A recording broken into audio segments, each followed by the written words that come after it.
Under-19 Asia cup ক্রিকেটে champion হওয়ার জন্য বাংলাদেশের আন্ডার-19 ক্রিকেট টিমকে ধন্যবাদ। এবং এটা বাংলাদেশের under-19 back to back Asia কাপের চ্যাম্পিয়ন হওয়া ছিল। এই টিমে অনেকগুলো ভালো প্লেয়ার আছে, যেমন Iqbal Hossain Emon player of the match হয়েছেন এবং প্লেয়ার অফ দ্য টুর্নামেন্ট হয়েছেন, মারুফ মৃধা বলেন, এরপর আজিজুল হাকিম তামিম বলেন। এই প্লেয়ারগুলা শেষ পর্যন্ত আমাদের জাতীয় দলে সার্ভিস দিতে পারবেন তো? মূল লড়াইটা যেখানে, ওইখানে আমাদেরকে সার্ভিস দিতে পারবেন তো এই প্লেয়ারগুলা? আমরা এর আগে একটু যাই, বাংলাদেশ আন্ডার-19 যখন বিশ্বকাপে চ্যাম্পিয়ন হয়, ওই প্লেয়ারগুলা আমাদের বাংলাদেশ টিমে কতটুকু সার্ভিস দিতে পারছে। আর ওইখানে ইন্ডিয়া আমাদের সাথে হেরে রানার্স আপ হয়, ওদের প্লেয়ারগুলো আজকে কোন লেভেলের?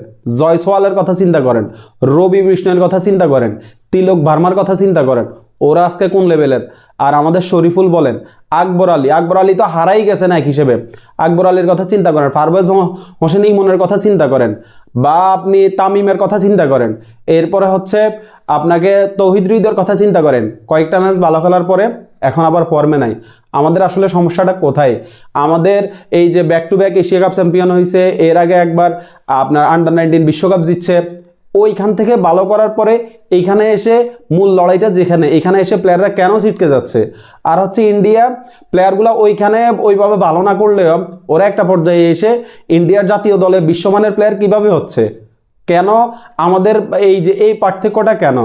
এটার মূল কারণ হচ্ছে যে আমরা প্লেয়ারদের ওইভাবে পরিচর্যা আমরা করতে পারি না। প্লেয়ারদের ওইভাবে যেভাবে দেখভাল করে রাখা দরকার, যেভাবে টেক কেয়ার করা দরকার, ওইভাবে আমরা করতে পারি না। ইন্ডিয়াতে দেখেন, একটা অ্যাভারেজ প্লেয়ারও আপনার একটা সময় পরে বিশ্বমানের একটা প্লেয়ারে রূপান্তরিত হয়। আর আমাদের একটা বিশ্বমানের প্লেয়ার আস্তে আস্তে তার পারফরমেন্স আস্তে আস্তে ডাউন হইতে হইতে সে একটা বয়সে দল থেকেই ছিটকে যায়। এটা আমাদের জন্য একটা বড় ব্যর্থতা যে আমাদের প্লেয়াররা আমাদের প্লেয়ারদের তো যে পারফরমেন্স, ওই পারফরমেন্সটা তো সেই ছোট থেকে শুরু হয়, কিন্তু বয়সের সাথে সাথে সেটা হারাই যায়। আর ইন্ডিয়া বলেন বা অন্য যে কোনো দেশের প্লেয়ারই বলেন, এই যে পাকিস্তান বা সেমিফাইনালে বাংলাদেশের সাথে বাদ পড়ছে, ওই পাকিস্তানের যে আন্ডার-19 যে প্লেয়ারগুলো ছিল, দেখবেন ওরা একটা সময় পাকিস্তান ন্যাশনাল টিমে লম্বা টাইম সার্ভিস দিবে।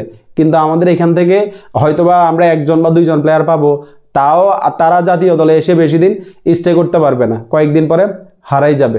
আমরা আশা করব যে নতুন যে বাংলাদেশের স্বপ্ন আমরা দেখি, নতুন যে বাংলাদেশ তৈরি হয়েছে, ওইখানে এই প্লেয়ারগুলোকে ভালো করে টেক কেয়ার করা হবে, এই প্লেয়ারগুলোর যত্ন নেওয়া হবে এবং এই প্লেয়ারগুলা একদিন বাংলাদেশ টিমে আপনার লম্বা একটা সার্ভিস দিবে।